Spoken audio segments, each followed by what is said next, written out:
نحمده ونصلي على رسوله الكريم اما بعد۔ میرے محترم بھائیوں، بزرگوں، دوستوں، بڑی پاکیزہ اور بہت ہی زیادہ ایمان افروز مجلس ہے۔ ایک ایسی ہی مجلس مسجد نبوی میں ریاض الجنہ کے اندر ہو رہی ہے۔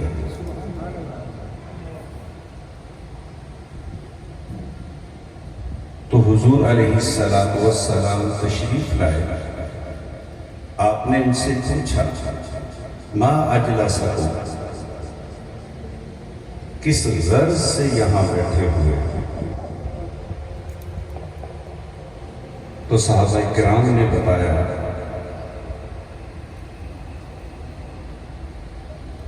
جلسنا ندعو اللہ تبارک و تعالی،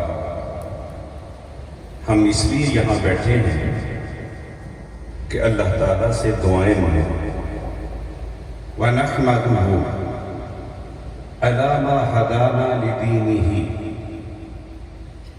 اور ہم اللہ کی تعریف کر رہے ہیں اس پر کہ اللہ تعالیٰ نے ہمیں اپنے دین کی رہنمائی عطا کی۔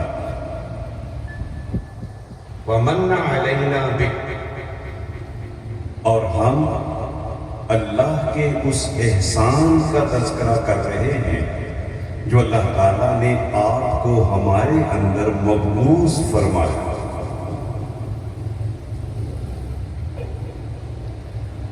صحابہ کرام نے جب یہ تین باتیں ارشاد فرمائی تو حضور علیہ السلام نے اخیر میں ارشاد فرمایا انما اتانی جبرائیل، میرے پاس جبرائیل آئے، فاخبرانی، اور جبرائیل نے مجھے بتایا ان اللہ تبارک و تعالی یباہی بکم الملائکہ، تمہاری یہ مجلس اللہ کو اتنی پیاری لگی کہ اللہ تعالیٰ فرشتوں میں تمہارا تذکرہ بطور فخر کے کر رہا ہے، بطور فخر کے کر رہا ہے۔ میرے محترم بھائیوں، بزرگوں، دوستوں، اس طرح کی جو مجلس ہوتی ہے یاد رکھیں اس کے اپنے تقاضے ہوتے ہیں، اس کے اپنے کیا ہوتے ہیں؟ تقاضے۔ ایک تقاضا یہ ہوتا ہے کہ انسان صرف سننے کے لیے نہ بیٹھے۔ دیکھیں، سننے میں انسان اور حیوان دونوں برابر ہیں۔ سننے میں انسان اور حیوان دونوں برابر ہیں۔ انسان اور حیوان میں فرق اس وقت پڑتا ہے، حیوان صرف سنتا ہے، انسان اس لیے سنتا ہے کہ سمجھ سکے۔ اگر انسان بھی سمجھنے کی کوشش نہ کرے تو وہ فرق باقی نہیں رہتا۔ اور میرے محترم بھائیوں، بزرگوں، دوستوں، ہم نے سننا ہے سمجھنے کی نیت سے، سننا ہے سمجھنے کی نیت سے، اور سمجھنا ہے عمل کی نیت سے۔ سمجھنا بھی کس لیے ہے؟ عمل کی نیت سے، ورنہ سننا اور سمجھنا یہ عمل تو یہودی بھی کرتے ہیں، یہ کام تو وہ سنتے بھی تھے اور سمجھتے بھی، لیکن وہ عمل نہیں کرتے تھے۔ تو صرف سننے اور سمجھنے پہ اللہ نے ان کی تعریف نہیں کی بلکہ ان کو گدھے سے تشبیہ دی۔ مثلہ کمثل الحمار، ان کی مثال کیسے ہے؟ جیسے تو سننا ہے سمجھنے کے لیے اور سمجھنا ہے عمل کے لیے۔ اس مجلس کا ایک تقاضا تو یہ ہے، اور میں اور آپ اگر اس تقاضے کو پورا کریں تو اللہ کی طرف سے خوشخبری فبشر عباد الذین یستمعون القول فیتبعون احسنہ، جو سمجھتے ہیں عمل کا عزم رکھتے ہیں۔ اے میرے پیارے نبی، آپ ان کے پاس جا کر ان کو میری طرف سے جنت کی خوشخبری سنائیں۔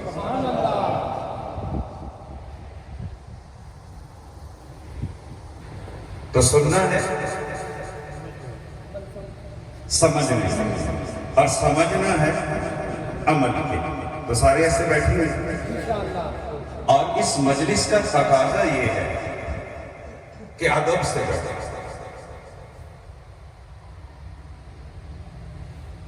یہ بات یاد رکھیں، حضور علیہ السلام کی تذکرہ کی مجلس ہو، کس کی مجلس ہو؟ حضور کے تذکرہ کی مجلس ہو تو اس کا ادب ایسے ہی ہے جیسے خود حضور کا ادب۔ حضور علیہ السلام کے تذکرہ کی مجلس ہو تو اس کا ادب کیسے ہے؟ جیسے حضور علیہ السلام کا ادب۔ اور حضور علیہ السلام کے ادب کی کتنی اہمیت ہے، اللہ تعالیٰ کیا فرماتے ہیں؟ ان الذین یغضون اصواتهم عند رسول اللہ، جو اللہ کے رسول کی بارگاہ میں اپنی آوازوں کو پست رکھتے ہیں۔ کیا رکھتے ہیں؟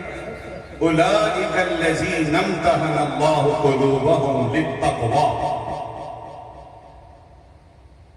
جو اللہ کے حضور کی مجلس میں اپنی آوازوں کو پست رکھتے ہیں، وہ لوگ ہیں جن کے دلوں کو اللہ تعالیٰ نے تقوی کے لیے منتخب کر لیا۔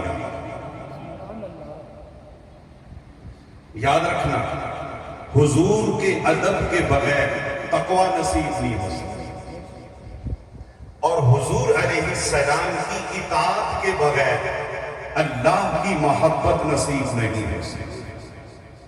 یہ اصول ہے، قل ان کنتم تحبون اللہ فاتبعونی یحببکم۔ تو حضور کا ادب نہ ہو، تقوی نصیب نہیں ہو، حضور کی اطاعت نہ ہو، محبت الہی نصیب نہیں ہے۔ تو کس نیت سے بیٹھنا ہے؟ ادب کی نیت سے۔ کس نیت سے؟ ادب کی نیت سے۔ یاد رکھنا، عمل اپنی جزا دینے کے لیے بقا کا محتاج ہو۔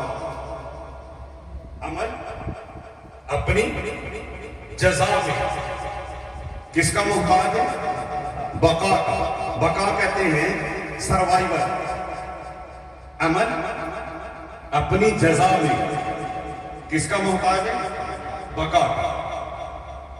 اور یاد رکھنا، عمل کی بقا ادب سے۔ عمل کی بقا کس سے ہے؟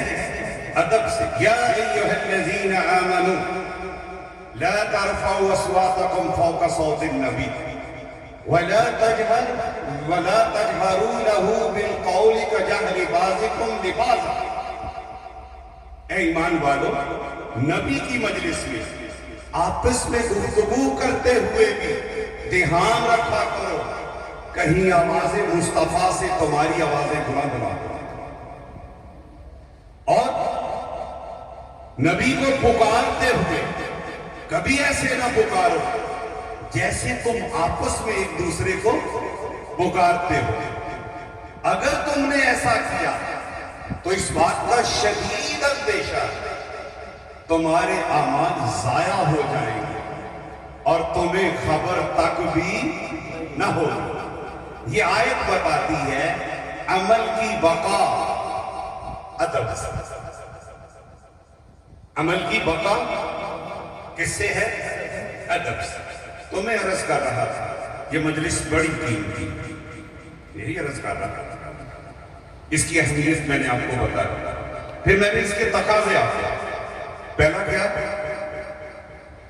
سننا ہے اور سمجھنا ہے عمل، اور دوسرا تقاضا کیا بتایا؟ ادب۔ کیا بتایا؟ تو سارے ایسے بیٹھیں گے۔ دیکھو میرے بھائیوں،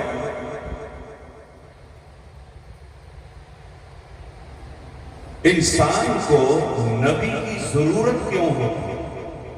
ایک سوال ہے۔ انسان کو نبی کی ضرورت کیوں ہوتی ہے؟ یاد رکھنا، انسان کو نبی کی ضرورت اس لیے ہے کہ انسان اپنی عقل سے ایسی رہنمائی دریافت نہیں کر سکتا جو رہنمائی اعتدال پر مبنی ہے۔ یہ انسان کی عقل کی اپروچ سے باہر بات ہے۔ یہ بڑی ضروری بات آپ کو، انسان اپنی عقل سے اپنے لیے ایسی رہنمائی دریافت کرنے سے قاصر ہے جو اس کی زندگی کو اعتدال پر رکھے۔ کیسے رکھے؟ اعتدال۔ اور انسان کے لیے اپنی عقل سے ایسی رہنمائی دریافت کرنا ناممکن ہے جو اس کے اصلی انجام پر، اس کو اس کی منزل تک پہنچائے۔ یہ دو چیزیں عقل کے لیے ممکن نہیں۔ اللہ تعالیٰ نے انسان کو اس لیے نبوت عطا کی۔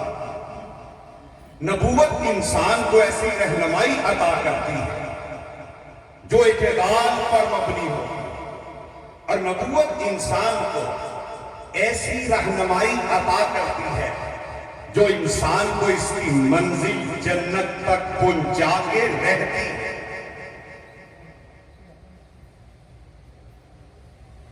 یہاں اگر کوئی لوگ سائنس کے بیٹھے ہوئے یا سائنس پڑھانے والے ہیں، انہوں نے سائنس کے موضوع پر اگر 1000 کتاب پڑھی، کتنی کتابیں؟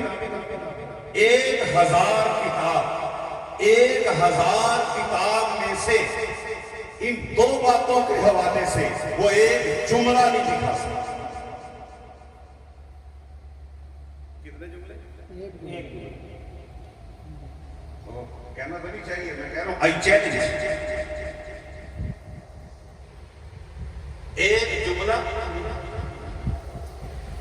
اس کے انسان کی سب سے بڑی ضرورت نبوت۔ سب سے بڑی ضرورت کیا ہے؟ نبوت۔ اور انسان کے لیے اللہ کی سب سے بڑی نعمت نبوت۔ ضرورت بھی سب سے بڑی نبوت، اور نعمت بھی سب سے بڑی نبوت۔ بات سمجھ آئے؟ اب ایک سوال ہے، نبوت کے بعد نبوت کیوں آتی ہے؟ نبی آتے ہیں، ان کے بعد پھر ایسا کیوں ہوتا ہے؟ ایسا اس لیے ہوتا ہے کہ انسان جو ہے وہ نبوت کے علم اور نبوت کے عمل ان کو ضائع کر بیٹھتا ہے۔ نبوت کا علم اور نبوت کا عمل اسے کیا کر دیتا ہے؟ ضائع کر دیتا ہے۔ تو اللہ تعالیٰ تاریخ میں صرف اس بات پر انسانوں کو سزا نہیں دیتے۔ یہ میرے اللہ کی بہت بڑی کریمی ہے، حالانکہ اللہ کی زمین پر اس سے بڑا کوئی جرم نہیں۔ انسان کیا کرتے ہیں؟ نبوت کا علم کو بھی ضائع کرتے ہیں اور نبوت کے عمل کو بھی۔ تو اللہ سزا نہیں دیتے، بلکہ اتنے مہربان ہیں، نبوت کا علم اور نبوت کا عمل اپنی اصلی حالت میں باقی رہے۔ اللہ ایک اور نبی بھی کیا کرتے ہیں؟ ایک اور نبی بھی۔ یہاں ایک اور سوال، تو پھر حضور کے بعد نبی کیوں نہیں آتے؟ حضور علیہ السلام کے بعد نبی کیوں نہیں آتا؟ یاد رکھیں، جب حضور تشریف لائے تو اللہ تعالیٰ نے ایک ضابطہ ارشاد فرما دیا. وہ کیا ہے؟ نحن نزلنا الذکر وَإِنَّا لَهُ لَحَافِظُونَ. اے میرے نبی، آپ سے پہلے جب نبوت کا علم اور نبوت کا عمل بندوں کے پاس آیا تو اس کی حفاظت کی ذمہ داری بھی بندوں پر تھی. بندوں نے وہ حفاظت وفا نہیں کی. اب میں نے آپ کی امت پر یہ کرم کیا، اب قیامت تک آپ کا علم اور آپ کا عمل اس کا چوکیدار میں خود ہوں. چوکیدار میں خود ہوں. اس لیے قیامت تک یہ امکان ختم ہو گیا کہ کوئی شخص یا کوئی طاقت نبوت کا علم یا نبوت کا عمل ضائع کر سکتا. اب یہ امکان قیامت تک کیا ہو گیا؟ ختم ہو گیا. سمجھو میرے بھائیو، قرآن پاک میں رسول پاک کے ختم نبوت کے حوالے سے 100 سے زائد آیا. احادیث کے ذخیرہ میں سرور کائنات کی ختم نبوت کے حوالے سے 100 سے زیادہ احادیث ہیں. اگر قرآن پاک میں حضور کے آخری نبی ہونے پر ایک آیت بھی نہ ہو، احادیث کے ذخیرہ میں نبی کریم علیہ السلام کے آخری نبی ہونے پر ایک حدیث بھی موجود نہ ہوتی، تو رسول پاک کے آخری نبی ہونے پر یہ جو میں نے آیت پڑھی یہ اکیلی کافی. بات سمجھ آئی؟ یہ کیا تھی؟ اکیلی کافی. کیا تھی؟ اور دیکھو اب یہ اتنی پکی بات ہے، نبوت نے ہمیں بتایا. کس نے بتایا؟ نبوت میں کہ عمر فاروق میں نبی بننے کی ساری صفات ہوئی. یہ خبر کس نے دی؟ نبی. یہ جو حدیث ہے لو کان بعدی نبی لکان عمر، اس کا مفہوم یہ ہے کہ عمر کے اندر نبی بننے کی ساری صفات موجود ہیں. کیا ہے؟ لیکن ساتھ ہی نبوت نے فرمایا وَأَنَا خَاتَمُ النَّبِيِّينَ لَا نَبِيَّ بَعْدِي. عمر بھی نبی نہیں بن سکتا. کیوں؟ نبوت کی ضرورت ہی نہیں کہ اب نبوی اور نبوی عمل اس کا محافظ خود کون ہے؟ اللہ. بعض لوگ کیا کہتے ہیں؟ سمجھو اس بات کو. بعض لوگ یہ کہتے ہیں کہ رسول پاک اور ہمارے درمیان 1500 سال گزر گیا. کتنا سال؟ اور اس میں جو گزشتہ 500 سال 500 سال میں تمدن اور تہذیب میں اور تمدن اور تہذیب کی جدت کے حوالے سے نئے نئے مسائل نے اتنی کثرت سے جنم لیا ہے کہ جس کی مثال پوری تاریخ انسانی میں تھی. جس کی مثال پوری تاریخ انسانی میں نہیں ملتی. تو یہ جو جدید مسائل پیدا ہوئے ان کے حل کے لیے تو نبوت کی ضرورت ہے. ان کے حل کے لیے تو بات سمجھ آ رہی ہے؟ یہ بات یاد رکھنا، جدید مسائل کے حل کے لیے پوری تاریخ انسانی میں کبھی نبوت کی ضرورت نہیں رہی. جدید مسائل کے حل کے لیے صرف اجتہاد کی ضرورت ہے. کس کی ضرورت ہوتی ہے؟ نبوت کی ضرورت صرف اس صورت میں ہے جب نبوی علم یا نبوی عمل کیا ہو جائے؟ ضائع ہو جائے. اور اب یہ ہو نہیں سکتا. جب نئے مسائل پیدا ہوں گے تو کس کی ضرورت ہوگی؟ اجتہاد کی. اور میرے نبی نے فرمایا میری امت کے علماء ایسے ہیں جیسے نبی. العلماء ورثۃ الانبیاء. میری امت کے علماء نبیوں کے وارث ہیں. علماء امتی، میری امت کے علماء کہ انبیاء بنی اسرائیل ایسے ہیں جیسے بنی اسرائیل کے نبی. اس لیے یہ ممکن نہیں کہ قیامت تک کوئی مسئلہ پیدا ہو اور ہمارے علماء اس کا حل نہ بتا سکیں. تو میں عرض کر رہا تھا کہ انسان کو نبوت کی ضرورت ہے. بھائی بات سمجھ آ رہی؟ مجھے چونکہ اتنا فصاحت سے سمجھانا نہیں آتا، آپ ہمت کریں گے تو سمجھ آئے گی. سمجھ آ رہی سب؟ اب حضور علیہ السلام کے حوالے سے اختصار سے چند باتیں عرض کرنا چاہتا ہوں. رسول پاک کی جو ولادت ہے اس کے دو مرحلے. کتنے مرحلے؟ دو مرحلے. ایک وہ مرحلہ ہے جب حضور کی روح کی تخلیق کی گئی. ایک کون سا مرحلہ ہے؟ جب حضور کی روح کو تخلیق کیا گیا. اور ایک وہ مرحلہ ہے جب حضور کے وجود جسد اقدس کو تخلیق کیا. اب جانتے ہیں روح کی تخلیق عالم ارواح میں ہوتی اور جسد کی تخلیق رحم مادر میں ہوتی. کہاں ہوتی ہے؟ جو رسول پاک علیہ السلام کی روح کو تخلیق کیا گیا اس کے بارے میں واضح طور پہ آتا ہے. حضور نے فرمایا اول ما خلق اللہ بنوری. سمجھے میں اور آپ اس کو حضور نے یہ نہیں فرمایا سب سے پہلے میری روح کو پیدا کیا. آپ نے کیا فرمایا؟ سب سے پہلے میرے نور کو پیدا روح کو کیا گیا. لیکن لفظ کون سا آیا؟ نور. یہ فرق کیوں ہے؟ اول ما خلق اللہ بنوری. سب سے پہلے اللہ نے جس چیز کو تخلیق کیا وہ میرے مصطفیٰ کا نور تھا. وہ حضور کا کیا تھا؟ نور تھا. نور کس کو کہا؟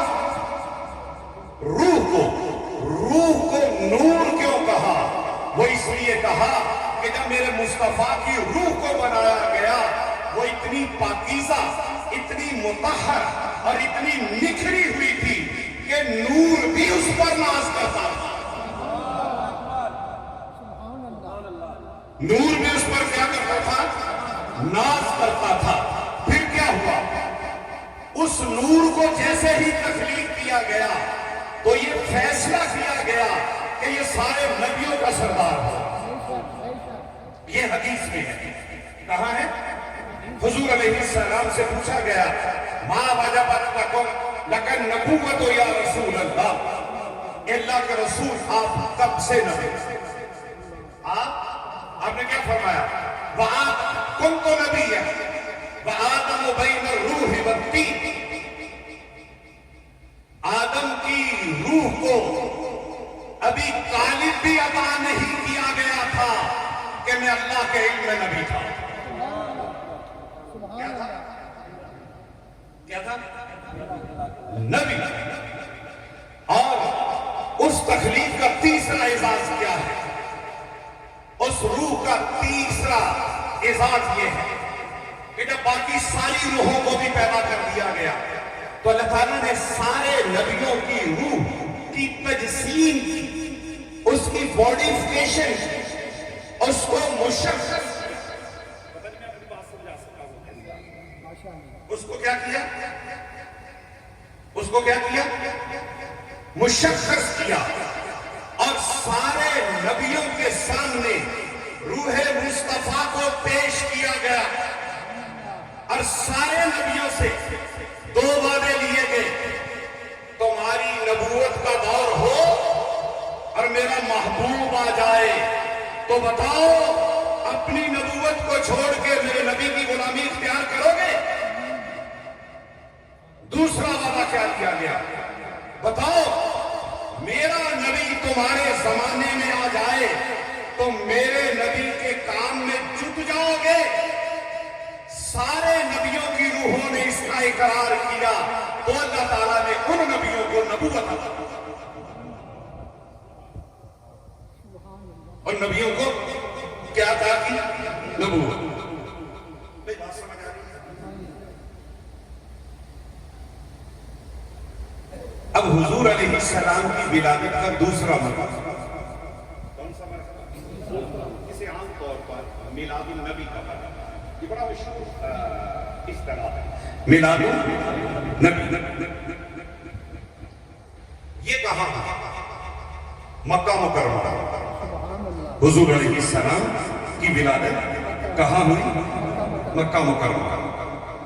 خانہ کعبہ جو ہے اس کی مشرق کی جانب ایک پہاڑ ہے، جدھر دروازہ ہے، یہ کون سی جانب ہے؟ مشرق۔ اسی جانب ایک پہاڑ ہے جبل ابو قبیس، پہاڑ کا کیا نام ہے؟ جبل ابو قبیس۔ یہ جو پہاڑ ہے جو آج کل بھی موجود ہے، اس کے آگے ایک اور پہاڑ جس کا نام تھا جبل خندومہ، یہ دونوں کے درمیان آبادی تھی۔ کیا تھی؟ وہ آبادی جو جبل خندومہ کے ساتھ اٹیچڈ تھی اسے کہا جاتا تھا غزہ، اور وہ آبادی جو جبل ابو قبیس کے ساتھ متصل تھی اسے کہا جاتا تھا سوق اللیل۔ یہ جو محلہ ہے سوق اللیل، اس کی یہ جو مغربی جانب ہے جبل ابو قبیس کا دامن، یہاں ایک گھر تھا جس کا سفید کلر ہے۔ کیسا کلر تھا؟ سفید کلر۔ اور اس کا ایک کونا زاویہ دار تھا۔ زاویہ دار سمجھ؟ پنجابی آپ پہاڑی ہوتے ہیں، یہ جو لوگ پراپرٹی کا کام کرتے ہیں یا پلاٹ خریدتے ہیں، کہتے ہیں بھائی پلاٹ تو صحیح ہے لیکن وہ ایک کونے جو پہنچے، سمجھ رہے ہیں؟ اس کو کیا کہتے ہیں؟ اس کو کیا کہتے ہیں؟ زاویہ۔ یہ مکان ایسے تھا، اس کے ایک کونا جو تھا وہ زاویہ تھا۔ مشرقی جانب اس کے دروازہ، 10 اس پہ کھڑکیاں، 4 مشرقی جانب، 1 مغربی جانب، 3 شمالی جانب، اور 2 کھڑکیاں کونوں میں۔ اس کے درمیان میں ایک ستون تھا۔ ستون کے آگے 3.5 فٹ مربع کی جگہ ہے۔ کتنی جگہ تھی؟ اور یہ سوموار کی رات، کون سی رات؟ اور صبح صادق کا وقت تھا۔ اس مقام پر حضور کی ولادت۔ میں عرض کر رہا تھا حضور کی ولادت کہاں ہوئی؟ لیکن عجیب بات ہے، ولادت مکہ میں ہے لیکن آپ کے جسد اقدس کے لیے جو مٹی استعمال کی گئی وہ مدینے کی ہے۔ وہ کہاں کی ہے؟ یہ فرق کیا ہے؟ جب مٹی مدینے کی ہے تو ولادت بھی مدینہ میں ہو جاتی ہے، لیکن ولادت کہاں ہوئی؟ اس میں حکمت کیا؟ اب ولادت کہاں ہوئی؟ مٹی کہاں کی؟ لما اراد اللہ ان یخلق محمدا، جب اللہ تعالیٰ نے حضور علیہ السلام کو جسد خاکی عطا کرنے کا ارادہ کیا، امر جبرائیل ان یأتی، جبرائیل کو حکم دیا کہ مٹی لاؤ۔ کیا لاؤ؟ اب جبرائیل نے پوری کائنات کو کنگا۔ جب ہم کہتے ہیں نا پوری کائنات، اس میں صرف زمین نہیں آتی، اس میں یونیورس آتا ہے۔ کیا آتی ہے؟ ساری کائنات کو کنگالا۔ تو پتہ کہاں سے مٹی لائے؟ فَعَتَاهُ بِالْقُبْضَةِ الْبَيْضَاءِ الَّتِي هِيَ مَوْضِعُ قَبْرِهِ الشَّرِيفِ، پوری کائنات میں سرور کائنات کے جسد اقدس کو بنانے کے لیے جبرائیل جہاں کی مٹی لے کے آئے، یہ وہ جگہ تھی جہاں حضرت عائشہ صدیقہ کا حجرہ بنا۔ کیا بننا تھا؟ وہاں سے فَأَتَاهُ بِالْقُبْضَةِ الْبَيْضَاءِ الَّتِي هِيَ مَوْضِعُ قَبْرِهِ الشَّرِيفِ فَأُجِنَتْ بِمَاءِ التَّسْنِيمِ، پھر اس مٹی کو جنت کی نہر تسنیم کے اندر گوندا گیا۔ ثُمَّ غُمِسَتْ فِي أَنْهَارِ الْجَنَّةِ، پھر جنت کی نہروں کے بہتے ہوئے پانی میں اسے دھویا گیا، اسے غسل دیا گیا، ثم طیفا بہا فی السماوات والارض، پھر اسے پوری کائنات کے اندر سیر کروائی گئی، حتی عرفت الملائکۃ محمدا وفضلا، یہاں تک کہ پوری کائنات کے اندر پھیلے ہوئے فرشتوں میں محمد کی ولادت سے پہلے ہی محمد کا چرچا ہو رہا۔